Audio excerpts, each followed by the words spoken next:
이재명 대표 선거법 2심에서 무죄가 나온 이후에 대통령 탄핵 심판에 대한 내부 기류 변화가 읽히고 있다, 이런 보도가 나왔습니다. 그동안 대통령 파면은 불가피하다, 이런 쪽에 섰었던 친한동훈계를 비롯해서 여권 일각에서 대통령의 복귀를 바라는 그런 목소리가 다음 대선 전략상으로 필요하다, 이런 주장들이 커지고 있다고 합니다. 네, 아시다시피 이재명 대표가 선거법 2심에서 무죄를 선고받으면서 기사회생했고, 사실상 조기 대선을 앞두고 발목을 잡던 사법 리스크의 상당 부분도 털어냈다는 평가가 나오면서 차기 대권 행보에 청신호가 켜진 상황인데요. 여권 내부에서 현실적으로 지금 당장 이런 이 대표를 상대하기는 어려워졌다는 판단이 나오고 있는 겁니다. 친한계로 분류되는 박정훈 의원 SNS에 지금 대한민국이 대선을 치른다면 국민의힘이 정권을 지킬 확률 희박하다며 현 시점에서 면죄부를 받은 이재명을 이길 수 없으니 윤 대통령 탄핵은 불가능하다. 시간도 벌어야 한다고 주장했고요. 그 사이 이 대표 선거법에 대한 대법원 판결도 받아보고 위중교사 같은 다른 재판 결과도 받아볼 수 있다고 덧붙였습니다.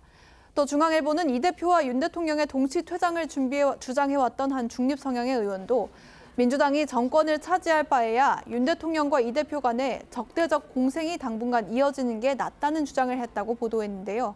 하지만 여권 내부에선 이 대표에 대한 무죄 선고로 중도층의 반 이재명 정서가 강화되는 계기가 될 수도 있다, 이런 시각도 나오고 있습니다. 어쨌든지 간에 이재명 대표가 2심에서 이제 무죄 선고를 받았기 때문에 이제 사법 리스크에 상당히 부담을 덜었다, 이런 지적이 나오고요.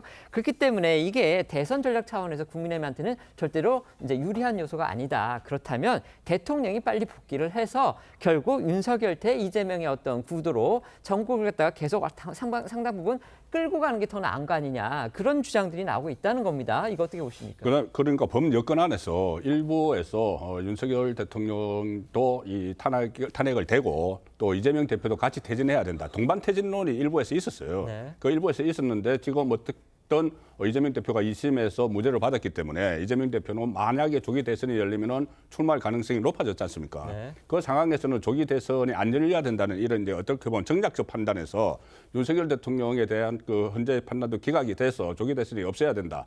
만약에 조기 대선이 열리면은 뚜렷한 후보가 없기 때문에 이렇게 정략적 판단을 하는 게 하나 있고, 하나는 저는 그 어떻게 보면 보수 유권자들의 민심 변화도 반영이 됐다고 봅니다. 보수 유권자가 박근혜 전 대통령 때와는 조금 다른 그런 민심이 있으니까 거기 좀 부응하는 측면도 있다고 봅니다. 알겠습니다.